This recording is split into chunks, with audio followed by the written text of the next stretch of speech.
কলকাতার বুকে আজও দাঁড়িয়ে আছে কিছু পুরনো বাড়ি, যাদের দেওয়াল শুধু ইতিহাস নয়, লুকিয়ে রেখেছে কিছু অদ্ভুত ঘটনা। এই ঘটনাটি ঘটেছিল 2024 সালের 17ই আগস্ট।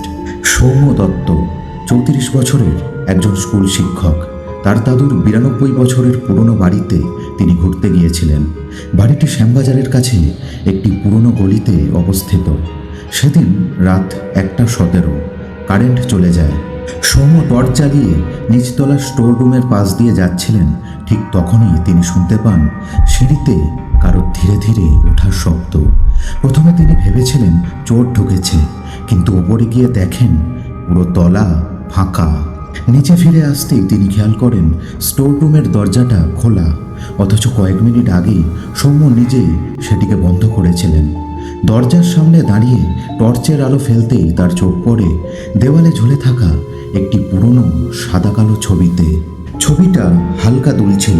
তখনই তিনি দেখেন ছবিতে থাকা একজন বৃদ্ধ, যিনি 1978 সালে মারা গিয়েছিলেন বলে পরিবার জানত। বৃদ্ধের মুখটা আগের জায়গায় নেই। মনে হচ্ছিল তিনি ছবির ভিতর থেকে একটু পাশ ফিরে সৌম্যর দিকেই তাকিয়ে আছেন। সঙ্গে সঙ্গে সৌম্য মোবাইল দিয়ে ছবি তুলে নেন। পরদিন সকালে সৌম্য ফোনে তোলা ছবিটির সাথে পারিবারিক অ্যালবামে থাকা ছবিটিকে মিলিয়ে নেন। তিনি দেখেন অ্যালবামের ছবিতে বৃদ্ধের মুখ সোজা ছিল, কিন্তু দেওয়ালে ঝোলানো ছবিতে ওনার মুখটা স্পষ্টভাবেই ডান দিকে ঘুরেছিল। ছবিটিকে একটু জুম করতেই সৌম্য দেখেন দেওয়ালে ঝোলানো ছবিটির নিচেই একটি অস্পষ্ট ছায়া দাঁড়িয়েছিল। সৌম্য ভয়ে জমে যান।